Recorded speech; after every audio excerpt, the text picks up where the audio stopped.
보도록 하겠습니다. 자, 스스로 확인하기 1번입니다. 다음 수의 제곱근을 구하시오. 자, 우리가 제곱근은 배웠어요.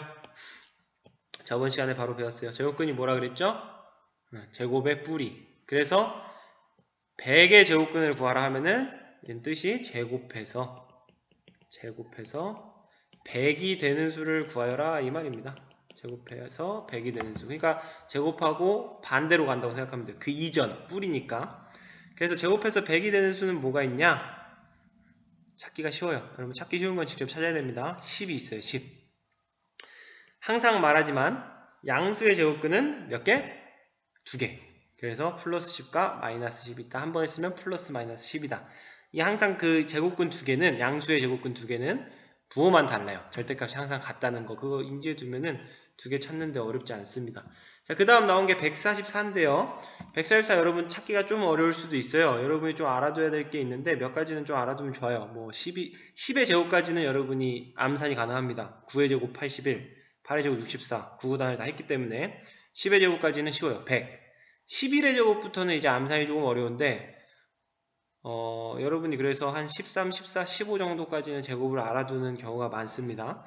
뭐 선생님 같은 경우는 암산이 돼가지고 굳이 외워둘 필요가 없는데 예를 들면 뭐 11의 제곱은 121, 뭐 12의 제곱은 144. 여러분이 계산해보면 나와요. 선생님 이제 암산으로 다 되기 때문에 169, 13의 제곱 169, 14의 제곱은 196, 15의 제곱은 225. 자, 여러분은 이걸 숙제해 두면 좋습니다. 이 정도. 16의 제곱은 256. 선생님은 뭐 숙제하지 않아도 지금 암산으로 다 하고 있는 거예요. 17의 제곱은 289. 18의 제곱은 뭐 여기까지만 하죠. 암산은 되지만 여러분이 좀 어려우니까. 자, 사실 뭐 17제곱까지는 잘 안 나오는데 한 이 정도는 여러분이 알아두면 좋고 뭐 더 많이 알아두면 당연히 더 좋죠. 그래서 144의 제곱근은 여기 나와 있었죠? 11을 제곱하면 144가 나온다. 그래서 플러스 마이너스 12. 항상 12만 쓰면 안 돼요. 마이너스 12까지 써주는 거 잊지 말고. 자, 4분의 1의 제곱근은 분수죠? 분모 따로 분자 따로 보면 돼요. 4 제곱해서 4 나오는 거 2, 제곱해서 1 나오는 거 1 따로따로. 앞에 플러스 마이너스. 자, 소수도 여러분이 많이 헷갈려 하는데 0.81입니다. 여기서는 내가 전에도 설명했듯이 81, 제곱해서 81이 나오는 9를 생각하면 돼요. 그럼 0.9가 나오고 플러스 마이너스 2개가 나와요. 이게 헷갈리는 학생들은 얘를 분수로 바꿔놓고 생각을 해도 뭐 문제가 없습니다. 분수로 바꿔놓고 생각하면은 이제 100 나오는 거 10, 81 나오는 거 9 해서 플러스 마이너스 이렇게 붙여줘도 얘랑 얘는 같죠? 두 개가 같아요.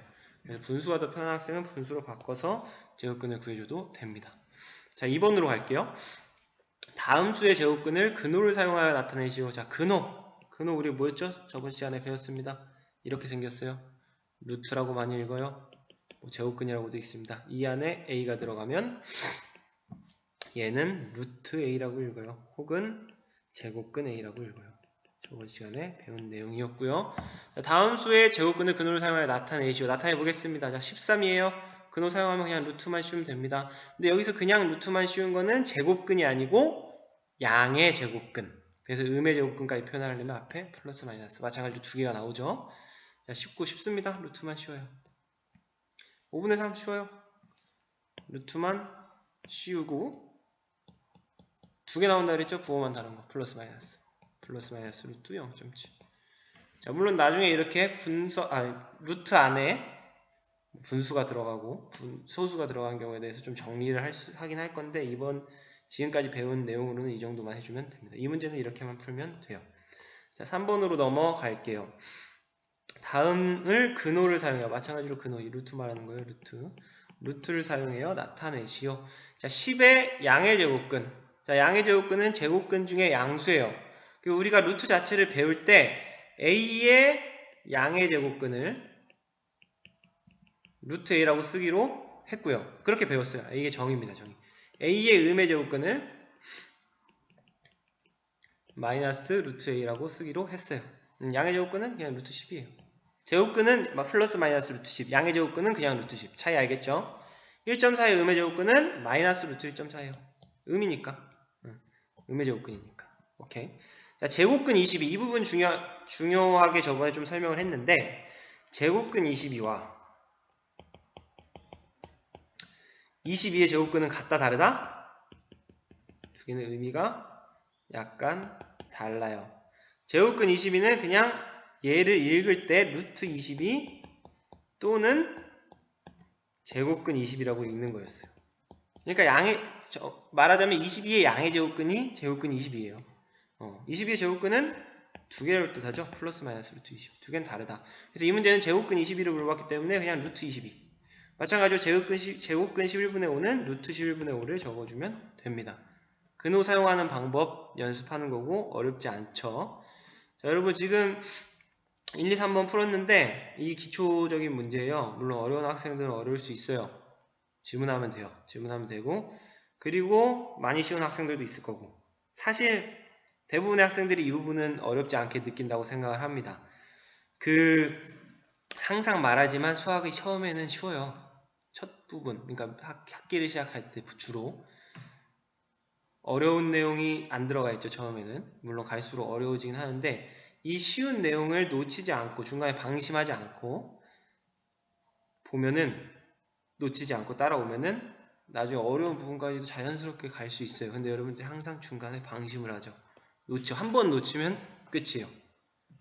물론 그러니까 한 번 놓친다고 끝이 아닌데 여러분은 빠른 포기를 해버린다는 거죠. 지금 이제 온라인 수업이기도 하고, 온라인 수업이면 여러 번 볼 수 있어요. 그런 장점을 활용하기도 하고, 뭐 질문도 많이 하면서 놓치지 말고 방심하지 말고 끝까지 따라오기를 바라는 마음으로 4번을 풀어보도록 하겠습니다. 자, 근호를 사용하지 않고 나타낼 수 있는 거. 자, 근호를 사용하지 않고 나타낼 수 있는 거는 저번 시간에 살짝 언급을 했는데, 이거 루트 25를 저번 시간에 내가 말을 했죠. 루트 25는 25의 양의 제곱근이다. 알죠? 제곱해서 25 나오는 거 5입니다. 5. 뭐 마이너스 루트 25는 마이너스 5고요. 그래서 이런 수를 찾으란 얘기입니다. 자, 첫 번째 루트 169. 자, 아까 우리 여기서 했어요. 여기서 루트 169. 169 여기 있죠? 뭘 제곱해야 169다? 13. 그래서 얘는 벗길 수가 있습니다. 루트를 벗기면 어떻게 된다? 그냥 13이 된다. 무슨 말인지 알겠죠? 그러니까 루트 169는 뜻이 정의 자체가 169의 양의 제곱근이에요. 제곱해서 169가 나오는 수 중에 양수 몇이다? 13이다. 자, 화면에 자꾸 뭐가 뜨죠? 여러분 이 정도는 내가 알아두라 했어요. 그리고 마이너스 루트 0.4. 자, 이 부분 여러분이 많이 헷갈려 해요. 0.2로 나온다고 생각하는 사람이 있어요. 마이너스 0.2로 나온다고 생각하는 사람들이 좀 있는데, 왜냐면 2를 제곱하면 4니까. 근데 실제로 0.2를 제곱하면 0.04예요. 0.04 제곱을 하면 마이너스 0.1 제곱하면 0.04. 그러니까 0.4가 돼? 안 돼? 안 돼요. 그래서 이 부분을 여러분이 헷갈리면은 분수로 바꿔놓고 생각을 하세요. 10분의 4. 10분의 4. 자, 4는 제곱하면 2를 제곱하면 4가 나오지만 10은 제곱해서 나오는 숫자가 아니죠. 일반적으로 우리가 자연수, 정수를 제곱해서 나오는 숫자가 아닙니다. 10은. 그래서 얘는 루트를 벗길 수가 있다, 없다? 없다. 그래서 지금 찾는 건 나타낼 수 있는 거 찾으라 그랬으니까 얘는 나타낼 수 있고 얘는 나타낼 수가 없어요. 그 다음 만분의 1 볼게요. 분수는 좀 쉬워요. 그래도 만분의 1 제곱해서 만 나오는 거 있어요, 없어요? 만 나오는 거 있어요. 100 제곱해서 1 나오는 거 있어요, 없어요? 있어요. 100분의 1 100분의 1을 제곱하면 만분의 1이 나옵니다. 그래서 얘도 루트를 벗길 수가 있습니다. 그 다음 루트 24 루트 24 보면은 제곱해서 24가 나오는 수. 여러분 이렇게 일반적으로 분수, 소수가 아닌 숫자로 나올 때, 자연수로 나올 때는 쉬워요. 4에 제곱하면 16이죠. 25 제곱하면은 5 제곱하면 25예요. 그 사이에 있죠? 우리가 찾기가 힘들다는 거죠. 루트를 벗길 수가 없다는 겁니다. 루트를 벗길 수가 없어요. 4점 몇이 나오겠죠. 4점 몇몇몇 나오는데 저번에도 말했다시피 무한소수가 나올 거예요. 그게 어떤 무한소수인지는 뒤에서 배우니까 너무 조급해하지 말고 뒤에서 마저 나랑 공부를 하면 됩니다. 어쨌든 루트를 벗길 수 있는 거는 2개, 나머지 2개는 벗길 수가 없다. 자, 5번으로 넘어갈게요. 5번 다음 그림과 같이 직각삼각형 x의 값을 근호를 사용하여 나타내시오. 자, 지금 내가 이 문제를 보고 처음에 약간 당황을 한 게 작년에는 피타고라스 정리를 3학년 때 배웠는데 여러분은 이미 2학년 때 배웠죠. 그러니까 작년 3학년들은 미리 배우질 않았는데 여러분들은 피타고라스 정리를 배워왔습니다. 그래서 이 문제를 풀 수가 있어요. 자, 피타고라스 정리가 뭐였죠? 배웠지만 기억이 잘 안 날 수는 있어요. 그거는 당연한 거니까 피타고라스 정리 여기다 한번 써볼게요. 피타고라스 정리. 피타고라스 정리는 기본적으로 직각삼각형에서 우리가 얘기를 하고요. 이렇게 펜이 좀 얇은 것 같으니까 조금만 두껍게 합시다. 직각삼각형에서 이 길이를 뭐 A, 이 길이를 B, 이 길이를 C라고 했을 때 이 세 변 사이의 길이의 관계였어요. 어떤 관계가 있냐? 빗변의 제곱은 C가 빗변이죠. 빗변 제일 긴 변이 빗변이에요. A의 제곱 더하기 B의 제곱이다. 이게 성립한다는 걸 우리가 2학년 마지막쯤에 배웠습니다. 2학년 도형 부분에서 배웠고요. 이걸 이용하면은 이 문제를 쉽게 풀 수가 있어요. 자, 마찬가지 둘 다 직각삼각형이기 때문에 여러분 직각삼각형이 나오면 기본적으로 피타고라스 정리를 이제 좀 염두에 두세요. 앞으로 많이 나올 거니까 피타고라스 정리는. 자, 여기 세 변에다가 피타고라스 정리를 적용시켜 볼게요. 적용시키면 빗변이 가장 긴 변이 이게 빗변이에요. 가장 긴 변, 빗변. 직각과 마주보는 변 혹은 가장 긴 변, 빗변이라고 생각하면 되고요. 5의 제곱 더하기 3의 제곱은 x의 제곱이다. 이게 피타고라스 정리죠. 피타고라스 정리를 이용한 겁니다. 이렇게 되고요. 자, 계산해 볼게요. 5의 제곱 25, 3의 제곱 9. 3의 제곱 9. 계산하면 34. 즉 x의 제곱은 34라는 건데, 자, 이 얘기는 뭐냐? x가 제곱을 했더니 34가 나온다. 자, 제곱해서 34가 나오는 수는 루트 34죠. 루트 34. 물론 하나 더 있어요. 마이너스 루트 34. 근데 x는 뭐예요? 빗변의 길이죠. 그렇기 때문에 x는 양수예요. 양수. 그래서 이 경우에는 두 개를 쓰면 안 됩니다. 특히 이런 길이 구하는 거 좀 주의하세요. 두 개를 쓰면 안 되고 양수만 써야 된다. 길이는 음수가 나올 수가 없다. 자, 마찬가지로 이 문제도 똑같이 피타고라스 정리를 적용하면, 자, 여기서는 빗변이 뭐예요? 이렇게 눕혀놓으면 또 헷갈려요. 그래서 내가 항상 말하는 게 가장 긴 변으로 보거나 가장 긴 변이 뭔지 헷갈린다 그러면은 직각과 마주보는 변. 7이죠, 7. 그래서 여기서는 7의 제곱은 4의 제곱 더하기 x의 제곱이다. 계산하면 49는 16 더하기 x의 제곱이고요. 넘겨주면 x의 제곱은 33이 나와요. 계산 문제 없죠. 그래서 이걸 봤을 때 x는 뭐다? 루트 33이다. 자, 여러분 마이너스는 된다 안 된다? 안 돼요. 왜? 길이니까 x가 0보다 커요. 오케이. 자, 이 문제 피타고라스 정리를 이용하는 문제였는데 뭐 크게 어렵진 않아요. 여러분이 피타고라스 정리를 기억이 안 나는 학생들은 이거 복습을 하세요. 작년 교과서를 봐야 되고 아니면은 여기 있는 부분만 알아도 이 정도만 알아도 여러분이 저 문제는 풀 수 있고 또 앞으로 피타고라스 관련된 문제를 풀 수 있어요. 마지막 6번입니다. 자, 6번 창의 유한 문제. 다음 그림과 같이 정사각형 모양의 색종이 ABC가 붙어 있어요. ABC가 아래 세 조건을 만족할 때 C의 한 변의 길이를 구하래요. C의 한 변의 길이 얘를 구하래요. 뭐 우리가 구하려고자 하는 거를 뭐 X라고 생각을 해도 되고 굳이 미지수로 두지 않아도 돼요. 미지수로 두는 게 싫은 학생들은.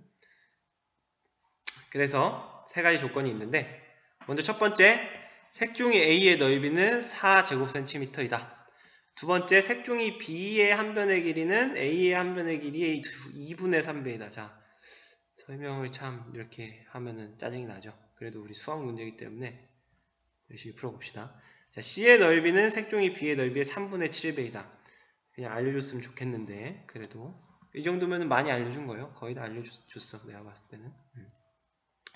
자, A의 넓이 4입니다. A의 넓이가 4라는 걸 이용해서 우리가 구할 수 있는 게 정사각형이라 그랬어요. 여기 보면 정사각형 모양의 색종이. 문제 잘 읽어야 돼요. 정사각형이면은 이 두 변의 길이가 같다는 거예요. 같다는 거. A라고 두면은 넓이는 A의 제곱이죠. A의 제곱이 4라는 거죠. 그럼 A는 몇이다? 2. 물론 플러스 마이너스 2지만 A는 마찬가지로 여기서 0보다 크다. 왜? 길이니까. 이런 도형 문제, 응용 문제에서는 이 부호를 정해주는 경우가 좀 있어요. 그래서 여러분이 간과하지 말고 잘 체크를 하고, 즉 여기서 얻을 수 있는 거는 색종이 A의 한 변의 길이. 색종이 A의 한 변의 길이. 그냥 A라고 쓸게요. 여기다가는. 색종이 A예요. 는 2라는 걸 알 수 있고요. B의 한 변의 길이는 A의 한 변의 길이의 2분의 3배이다. 이제 나우로 넘어왔어요. B의 한 변의 길이는, 자, 색종이 B의 한 변의 길이는 A의 한 변의 길이가 2죠. 2의 2분의 3배이다. 해서 몇이 나와요? 3이 나와요. 그래서 나의 조건에서 이 길이가 3이라는 걸 구할 수 있어요. 이 길이가 3이라는 걸 구할 수 있습니다. 자, 글씨가 뭐 알아볼 만은 하죠. 글씨. 예, 좀 더 잘 쓰도록 해볼게요. 예. 자, 마지막 조건. 색종이 C의 넓이는 색종이 B의 넓이의 3분의 7배다. 자, 살짝 가렸는데 3분의 7배입니다. 3분의 7배. 그래서 색종이 B의 넓이를 우리가 구할 수가 있어요. 어떻게? 한 변의 길이가 3이니까 얘는 9예요. 9. 그래서 색종이 C의 넓이는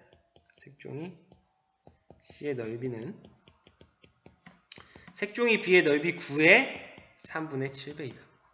그래서 계산을 하면은 21이 나와요. 우리가 처음에 색종이 C 한 변의 길이 x라고 뒀죠? 그럼 넓이는 뭐예요? x제곱이에요. 그래서 x제곱은 21이다. 마지막으로 x는 몇이다? 제곱해서 21이 나오는 수는 우리가 찾을 수가 없어요. 뭘 사용하면 된다? 근호를 사용하면 된다. 근데 근호를 사용해서 제곱해서 20이 나오는 거 사실은 두 개가 나옵니다. 플러스 마이너스 두 개가 나오지만 여기서 x는 한 변의 길이, 즉 양수입니다. 그래서 플러스만 써주면 되겠죠. 이상한 걸 갑자기 썼네요. 플러스만 써주면 됩니다. 그래서 답은 루트 21이 됩니다. 자, 문제풀이 끝났습니다.